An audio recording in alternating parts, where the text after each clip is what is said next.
Hi friends, നമ്മൾ എക്സ്പോയിലെ Lithuanian പൗലിനാണ് കാണാൻ പോകുന്നത്. നമുക്ക് ഉള്ളിലോ കാഴ്ചകളൊക്കെ കണ്ടാലോ. യൂറോപ്പിലെ കേരളം എന്നാണ് ലിത്വേനിയൻ രാജ്യം അറിയപ്പെടുന്നത്.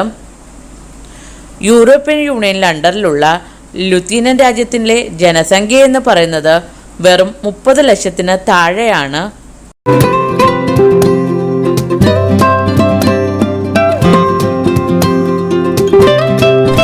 ജനസംഖ്യ വളരെ കുറഞ്ഞ രാജ്യമാണ് ലിത്വേനിയ എങ്കിലും ആഗോള വിനിമയ സൂചികയിൽ മുന്നിലാണ് ലിത്വേനിയ എന്ന രാജ്യം.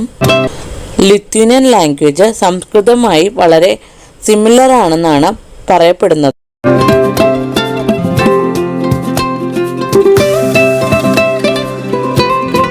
പിന്നെ നമുക്ക് പൗലിൻ്റെ അകത്തോട്ട് കടക്കുമ്പോൾ കാണാൻ പറ്റുന്നത് നല്ല പച്ചപ്പും തടാകങ്ങളൊക്കെ തന്നെയാണ്.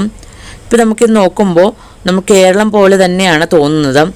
അതുകൊണ്ട് തന്നെയാണ് ലിത്വേനിയയെ യൂറോപ്പിലെ കേരളം എന്ന് വിളിക്കപ്പെടുന്നത്. ലിത്വേനിയയിലെ ഡിഫറെൻറ്റ് സീസണായ വിൻ്റർ, സമ്മർ, സ്പ്രിംഗ്, ഓട്ടം എന്നീ സമയങ്ങളിൽ പൂക്കൾ ഉണ്ടാവുന്ന കളർ ഡിഫറൻസ് ആണ് നമുക്കിവിടെ കാണാൻ കഴിയുന്നത്. നമ്മൾ അടുത്ത് കാണുന്നത് സൗരോർജ്ജത്തെക്കുറിച്ചുള്ള കുറച്ച് സ്റ്റഡീസും പിന്നെ ഓർഗാനിക്കായിട്ടുള്ള വാട്ടർ പ്രസൻറ്റേഷനൊക്കെയാണ്. അടുത്തതായിട്ട് നമ്മൾ കാണുന്നത് ലിത്വേനിയൻ പൗലൻ്റെ യൂണിക്കായിട്ടുള്ള ഒരു ബയോഗ്യാസ് ഫാമിങ്ങിൻ്റെ ഒരു പ്രസൻറ്റേഷനാണ്.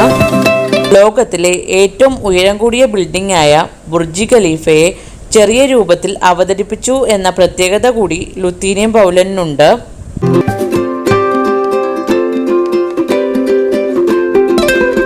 എല്ലാവർക്കും ഇഷ്ടപ്പെടുന്ന രീതിയിൽ വളരെ മനോഹരമായിട്ടാണ് ലിത്വേനിയൻ പൗലൻ അവർ അറേഞ്ച് ചെയ്തിരിക്കുന്നത്. നിങ്ങൾക്ക് വീഡിയോ ഇഷ്ടപ്പെട്ടു എന്ന് വിചാരിക്കുന്നു. ആദ്യമായിട്ട് വീഡിയോ കാണുന്നവരാണെങ്കിൽ ഒന്ന് സബ്സ്ക്രൈബ് ചെയ്യുക.